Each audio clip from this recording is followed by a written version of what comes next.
Labas vakaras. Šiandienos tema yra 5 meilės kalbos ir temą pristatysiu aš, Marius Germanas, santykių kaučeris. Šiame webinare sužinosite, kodėl yra svarbu žinoti, kokios yra 5 meilės kalbos, kaip parodyti tai sau, kaip tai parodyti kitiems, kaip dabar tai pritaikyti savo gyvenime ir kokių rezultatų galima sulaukti, žinant šią informaciją, kurios iš tikrųjų daugelis žmonių net nesusidomi arba nesužino iki tol, kol jau būna per vėlu, kai jau reikia spręsti kažkokias problemas. Kas aš? Aš esu tėtis ir sūnus, mokinys ir mokytojas, santykių kaučeris, LDK Global bendraįkūrėjas ir mokinausi iš tokių žmonių kaip daktarė Žužana Faičiak, daktaras Džonas Demartinis, Neoros, Peter Sage, Martynas Driukas ir Donatas Kantakevičius. Ir didžiausias visų šių mokytojų pliusas buvo tas, kad viską panaudojau savo patirtyje, per savo patirtį, patirdamas tai skirtingais kampais. Tai reiškia, kad iki 32 metų gyvenau pagal vieną programą, kurią išmokau iš savo tėvų, iš visuomenės, iš bažnyčios, buvau augintas kaip krikščionis ir įvykus skyryboms pradėjau abejoti visa tiesa, kurią išmokau, kurią priėmiau kaip galutinę, pagal kurią galima gyventi. Įvykus skyryboms supratau, kad galima gyventi kitaip ir pradėjau tyrinėti gyvenimą. Einame prie klausimo, kodėl yra svarbu kalbėti apie 5 meilės kalbas. Žmonės skirtingai supranta ir priima meilę, todėl žinant savo asmeninę ir savo brangaus žmogaus meilės kalbas yra lengviau jaustis mylimu. Išmokstame savo meilės kalbą, tuomet galime pasirūpinti savimi. Kai pasirūpiname savimi, yra daug lengviau pasirūpinti savo artimai žmonėm, mylimai žmonėm, netgi savo bendradarbiais, verslu ar darbuotojais. Tai pradeda duoti vaisius ir galite tikrai nustebsite, kaip tai įtakoja gyvenimą. Romantiniai santykiai pasieks naujas aukštumas ir pradės duoti naują skonį, naujas spalvas. Pajausite jausmus naujų intensyvumų. Taigi, kokios yra tos 5 meilės kalbos? Pirmoji yra palaikymo žodžiai, kokybiškas laikas, dovanos, paslaugos ir fizinis prisilietimas. Dabar plačiau apie kiekvieną iš jų. Kas yra palaikymo žodžiai? Kai tai darome kitiems, tai yra tiesiog komplimentai ir dažniausiai jie veikia geriau, kai sakome konkrečiai. Kažkas atnešė stiklinę vandens, kažkas apsirengė kitaip negu dažniausiai, kažkas tiesiog šukuosena pasikeitė. Ir kai sakome gražius komplimentus kitiems, patys daug geriau jaučiamės. Ir žinoma, žmonės aplink mus įsikvepia, tačiau ne visi palaikymo žodžius supranta kaip meilę. Kai kurie žmonės tai priima, vertina labiau, kai kuriems žmonėms tai reiškia mažiau, tačiau ar taip ar kitaip, tai yra tikrai labai gražus gestas, kurį verta turėti savo elgesyje ir taikyti savo gyvenime. Nesvarbu, ar tai būtų romantiniai santykiai, ar tai būtų darbo santykiai ar giminės. Kaip palaikymo žodžius pritaikyti sau? Išmokti kalbėti su savimi taip, kaip kalbėtume su brangiu žmogumi. Pavyzdžiui, šaunuolis, kad skyrei savo kokybiško laiko. Puikiai pasiektas rezultatas, gražu matyti, kaip susitvarkiau. Ir kad ir kaip tai skambėtų, mes tikrai dažnai kalbame su savimi daug blogiau, negu turėtume tai daryti. Mes nedrįstume taip kalbėti su svetimu žmogum ar su pažįstamu žmogum, o patys galvoje sukame tokias istorijas, kurios mus tikrai dažnu atveju gali nuvaryti į apačią. Tai rekomenduoju pakeisti šias istorijas į tokias teigiamas ir sugebėti padėkoti sau, kad nuėjau į kavinę atsigerti kavos, praleidau kokybiško laiko su savimi ir tiesiog būti sau dėkingu, kad kreipiu dėmesį į savo poreikius. Ir tai nėra šizofrenija, nors, nežinau, kiekvieną atvejį reikėtų tyrinėti atskirai. Sekanti meilės kalba yra kokybiškas laikas. Kai tai yra kitiems rodoma meilės kalba, tai turėtų būti apie kokybišką, koncentruotą dėmesį ir laiką mylimiems žmonėms. Vakarieniauti kartu, bendrauti be trukdžių, be mobilių telefonų, planšečių, kartu užsiimti bendromis veiklomis. Vienas iš gražių momentų, kurį prisimenu bendraujant su vyresnio amžiaus moterimi, kuri tikrai atrodė ir pasitempus, ir tikrai tokia ledi, nors pati jau buvo močiutė, vienas iš pagrindinių dalykų, kurį ji įvardijo, buvo vakarienė su šeima, kai visi susirenka, atsisėda prie stalo be mobiliųjų telefonų ir žiūri vienas kitam į veidą, mėgaujasi maistu, pajaučia maistą, pasidalina, kaip praėjo jų diena, kaip jie jaučiasi, ką pasiekė, ko nepasiekė, ką patyrė. Ir tuomet susimąsčiau, kaip to trūksta dabartinėje visuomenėje. Tėtis, mama grįžta iš darbo, arba telefonas, arba televizorius, vaikas grįžo iš mokyklos, namų darbai, kiemas, arba planšetė, kompas. Ir tuomet nebelieka ryšio. Tai įsivedus tokį paprastą dalyką, ar pietus, ar vakarienė, ar jeigu tai yra neįmanoma kasdieną, bent jau savaitgalį, pasidėlioti pagal savo grafiką, pagal savo gyvenimą, tačiau kai laikas yra skiriamas būti kartu, trikdžius, ypač tokius kaip telefonas, padėti į šoną. Nesvarbu, verslas palauks, šeima visą laiką, manau, daugeliu žmonių turėtų būti pirmoje vietoje, nes daugelis ir verslą stato dėl šeimos. Kaip kokybiškas laikas yra skiriamas sau? Tai yra tiesiog pasiplanuoti malonias veiklas be kitų žmonių, dėl savęs ir neieškant, kaip tai gali būti naudinga kitiems.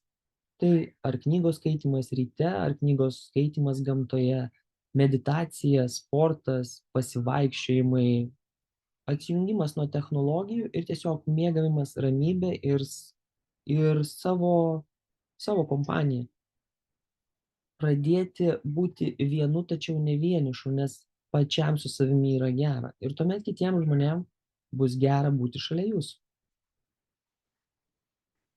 Dovanos yra viena iš meilės kalbų. Kaip tai parodyti kitiems yra pakankamai paprasta. Tai yra dovanodami simbolinės dovanas, kurios parodo, kad galvojate apie tą žmogų. Tai nebūtinai turi būti brangios dovanos, svarbu intencija ir dėmesys, kurį parodote žmogui, jas dovanodamas.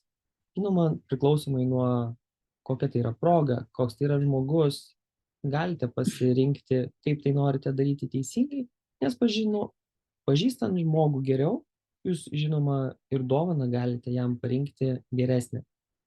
Žinau pagal save ir tikrai ne vienas mūsų tiesiog nežino, ką pirkti dovanų. Ir aš asmeniškai priėjau prie tokios išvados, kad dovanoju patirtis. Tai reiškia, važiuojam kažkur kažką pamatyti, aplankyti, ar akvaparkas, ar restoranas, aplankyta nauja vieta, ar viešbutis kažkokiam naujam mieste. Tai yra nuostabesnė dovana man asmeniškai, tačiau čia kiekvienam savo. Ir žmonėms, manau, savo pažįstamiems ar brangiems žmonėms jūs taip pat galite pritaikyti kažkokią patirtį, kurios tikrai ir kainos nėra jau tokios didelės, kad būtų neprieinamos. Kaip tai padaryti sau, tai yra tiesiog apdovanoti save mažais dalykais, kurie teikia džiaugsmą. Pavyzdžiui, mėgstamų desertų, knyga ar spa procedūra. Taip pat galima įsigyti daiktą, kurio senai norėjote, tačiau neleidote sau to padaryti. Paslaugos. Kaip paslaugos parodomos kitiems, tai yra padedant atlikti darbus, palengvinant jų kasdienybę, pavyzdžiui, padedant namų ruošos darbais, paruošti vakarienę, sutvarkyti namus, pasirūpinti mašiną ar kelionės planu. Sau, tai per paslaugų meilės kalbą, tai yra atrasti sau veikiantį variantą, kuris bus sudėtas iš palaikymo žodžių, kokybiško laiko ir dovanų sau. Tai vieniems žmonėms reikia daugiau dovanų, kitiems daugiau kokybiško laiko. Tai paeksperimentuokite, kas veikia sau dėl savęs ir paslaugos nelabai įsivaizduoju, kaip turėtų būti konkretus variantas. Tai manau, kad yra miksas tarp palaikymo žodžių, kokybiško laiko ir dovanų. Fizinis prisilietimas yra viena iš meilės kalbų ir tai yra kalba, kuri sukėlė daugiausiai juoko, kai aš pirmą kartą sužinojau, kad yra 5 meilės kalbos. Tai faktas, kad iš karto buvo, va čia mano. Ir dabar žiūrint atgal, tai turbūt prieš 10 metų apie tai sužinojau, gal gal ne tiek daug, prieš 10, prieš 8, kur dabar suprantu, ant kiek daug nieko nesupratau, turbūt po 10 metų bus vėl tas pats. Tačiau fizinis prisilietimas, kai tai yra rodomas sau, tai yra leisti sau mėgautis masažais, relaksacinėm voniomis ar praktikuoti savimasažą. Taip pat naudinga užsiimti veiklomis, kurios teikia fizinį malonumą, pavyzdžiui, joga ar šokiai. Kaip tai parodyti kitiems, tai yra apkabinimai, prisilietimai, laikymasis už rankų, glostymas plaukų, nugaros ir seksas. Ir kai aš supratau, kad fizinis prisilietimas, apsikabinimas, seksas eina prie tos pačios meilės kalbos, aš galvojau, kad tai yra pagrindinė, kad tai yra labai svarbi mano gyvenimo dalis. Tačiau iš šios dienos perspektyvos suprantu, kad tiesiog turėjau daug neišspręstų klausimų. Tai jeigu jums atrodo, kad jūsų pagrindinė meilės kalba yra fizinis prisilietimas, nes reikia sekso 3 kartus per dieną, tai tikrai nebūtinai reikėtų į tai pasižiūrėti giliau ir tada atrastumėte tikrus atsakymus. Gali būti, kad ir taip, bet labai tikėtina, kad tai yra tiesiog dar vienas būdas pabėgti nuo savęs. Kodėl kyla problemos, kai nežinome savo meilės kalbos ir nežinome savo artimojo meilės kalbos? Kai mes nežinom savo asmeniškai meilės kalbos, mes negalime to iškomunikuoti savo partneriui. Mes negalim pasakyti, kad aš mėgstu gauti dovanas. Tai nebūtinai turi būti mašina, tai nebūtinai turi būti butas. Tai gali būti gėlių puokštė, tai gali būti puodukas, tai gali būti, nežinau, moterims kažkoks plaukų gal priežiūros rinkinys, kremas. Tiesiog pasižiūrint apie tai, kas žmogui patinka, ką mėgsta daryti ir kas būtų naudinga. Ir kai mes galime tai iškomunikuoti savo partneriui, tada partneris gali lengviau tuo pasirūpinti. Kai partnerių meilės kalbos skiriasi, pavyzdžiui, vieno žmogaus pagrindinė meilės kalba yra dovanos, o kito yra palaikymo žodžiai. Vienas nori gauti dovanomis, o gauna palaikymo žodžiais. Tas žmogus, kuris nori gauti palaikymo žodžiais, gauna dovanomis, abudu jaučiasi nemylimi ir nesupranta, kas vyksta. Nes vienas kitą apdovanoja tuo, kuo nori būti patys apdovanoti ir tada kaltina vienas kitą, kad tiesiog nemyli vienas kito, neparodo meilės, neparodo dėmesio, kur iš tikrųjų parodo, tiesiog parodo per savo meilę, per savo meilės supratimą, per savo meilės formą. Kai tai vyksta, tai žmogus tiesiog prieina prie to, kad išnaudoja savo meilės resursus ir tuomet kyla pyktis, nepasitenkinimas gyvenimu, nepasitenkinimas santykiais ir partneriu. Tai todėl, žinant savo 5 meilės kalbas, to galima tikrai daug lengviau išvengti. Šią informaciją reikėtų vartoti atsakingai, nes santykiai pasieks aukštumas, kurios gąsdina. Galite tapsite laimingu ir tuomet jums nebereikės gydytojų, vaistų ir kaučerių, neduok dieve, nes aš liksiu be darbo. Tuomet pažinsite save ir savo artimus žmones naujoje kolektyvėje. Jausmai įgaus naują skonį, naują paletę, nes jausmų pajutimas plėsis. Priklausomai nuo to, kiek sau leisite eiti gilyn su šia informacija. Šiandien aptarėme, kokios yra 5 meilės kalbos ir kaip jas pritaikyti bendraujant su savimi ir kitais. Kodėl kyla problemos nežinant savo meilės kalbos. Kokie pokyčiai laukia pritaikius tai praktikoje. Jei turite klausimų ir komentarų, tai prašom LDK Global Facebook grupėje, apačioje video YouTube ar kitoje platformoje Facebook Marius Germanas, paštas mariusgermanas@gmail.com.